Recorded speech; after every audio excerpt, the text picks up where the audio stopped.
From the Rubaiyat of Omar Khayyam. A paraphrase from several literal translations by Richard Le Gallienne. Omar Khayyam. Medieval Persia also produced a long and beautiful poem satirizing the claims and practices of religion.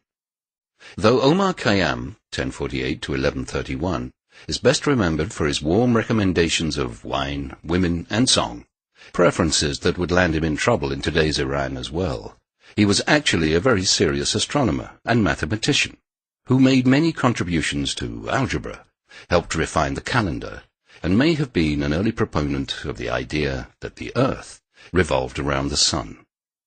Khayyam clearly doubted that God had revealed himself to some men and not to others, especially in light of the very obvious fact that those who claimed to interpret the revelation were fond of using their claim in order to acquire and wield power over others in this world.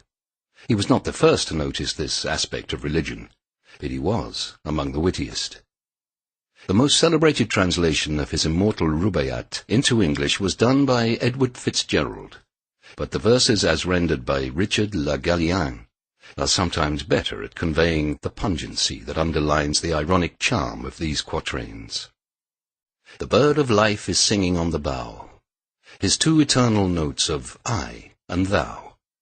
Oh, hearken well, for soon the song sings through, and, would we hear it, we must hear it now. The bird of life is singing in the sun, short is his song, nor only just begun. A call, a trill, a rapture, then, so soon, a silence, and the song is done, is done. Yea, what is man that deems himself divine? Man is a flagon, and his soul the wine. Man is a reed, his soul the sound therein. Man is a lantern, and his soul the shine. Would you be happy? Hearken, then, the way, heed not tomorrow, heed not yesterday. The magic words of life are here and now.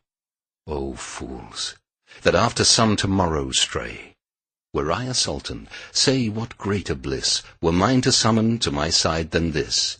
Dear gleaming face, far brighter than the moon, O love, and this immortalizing kiss.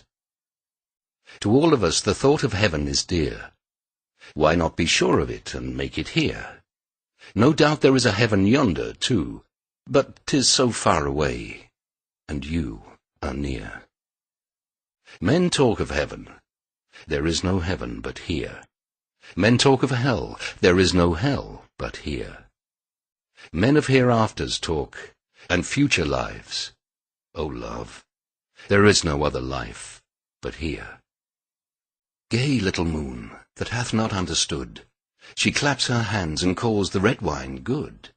O careless and beloved, if she knew, this wine she fancies is my true heart's blood. Girl, have you any thought what your eyes mean? You must have stolen them from some dead queen. O little empty laughing soul that sings and dances, tell me, what do your eyes mean? And all this body of ivory and myrrh, O guard it with some little love and care. Know your own wonder, worship it with me. See how I fall before it, deep in prayer. Nor idle I who speak it, nor profane, this playful wisdom growing out of pain. How many midnights whitened into morn, before the seeker knew he sought in vain. You want to know the secret, so did I. Low in the dust I sought it, and on high. Sought it in an awful flight from star to star, the Sultan's watchman of the starry sky. Up, where Parwin's hoofs stamp heaven's floor, my soul went knocking at each starry door, till on the stilly top of heaven's stair, clear-eyed I looked, and laughed, and climbed no more. Of all my seeking this is all my gain, no agony of any mortal brain shall wrest the secret of the life of man. The search has taught me that the search is vain. Yet sometimes on a sudden all seems clear. Hush, hush, my soul, the secret draweth near. Make silence ready for the speech divine, if heaven should speak, and there be none to hear. Yea, sometimes on the instant all seems plain, the simple sun could tell us, or the rain. The world caught dreaming with a look of heaven, seems on a sudden tiptoe to explain. Like to a maid who exquisitely turns a promising face to him who, waiting, burns in hell to hear her answer. So the world tricks all, and hints what no man ever learns. Look not above, there is no answer there. Pray not, for no one listens to your prayer. Near is as near to God as any far, and here is just the same deceit as there. But here are wine and beautiful young girls. Be wise and hide your sorrows in their curls. Dive as you will into life's mysterious sea, you shall not bring us any better pearls. Allah, perchance the secret word might spell, if Allah be, he keeps his secret well. What he hath hidden, who shall hope to find? Shall God his secret to a maggot tell? So since with all my passion and my skill the world's mysterious meaning mocks me still, shall I not piously believe that I am kept in darkness by the heavenly will?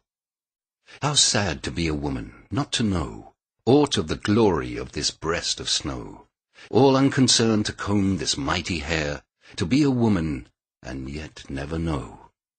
Were I a woman, I would all day long sing my own beauty in some holy song, bend low before it, hushed and half afraid, and say, I am a woman, all day long.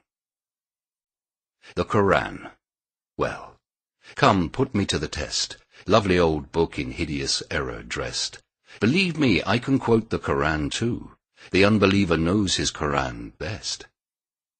And do you think that unto such as you, a maggot-minded, starved, fanatic crew, God gave the secret and denied it to me? Well, well, what matters it? Believe that too.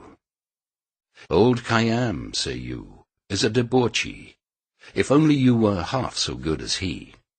He sins no sins but gentle drunkenness, great-hearted mirth, and kind adultery. But yours the cold heart, and the murderous tongue, the wintry soul that hates to hear a song, the close-shut fist, the mean and measuring eye, and all the little poison ways of wrong. So I be written in the book of love. I have no care about that book above. Erase my name, or write it as you please, so I be written in the book of love. What care I, love, for what the Sufis say? The Sufis are but drunk another way. So you be drunk, it matters not the means. So you be drunk, and glorify your clay. Drunken myself, and with a merry mind, an old man passed me, all in vine leaves twined. I said, Old man, hast thou forgotten God? Go drink yourself, he said, for God is kind. Did God set grapes a-growing, do you think, and at the same time make it sin to drink? Give thanks to him who fordained it thus. Surely he loves to hear the glasses clink. From God's own hand this earthly vessel came. He shaped it thus, be it for fame or shame. If it be fair, to God be all the praise. If it be foul, to God alone the blame. To me there is much comfort in the thought that all our agonies can alter naught. Our lives are written to their latest word. We but repeat a lesson he hath taught. Our wildest wrong is part of his great right. Our weakness is the shadow of his might. Our sins are his, forgiven long ago, to make his mercy more exceeding bright. When first the stars were made and planets 7, already was it told of me in heaven, that God had chosen me to sing his vine, and in my dust had thrown the vinous leaven.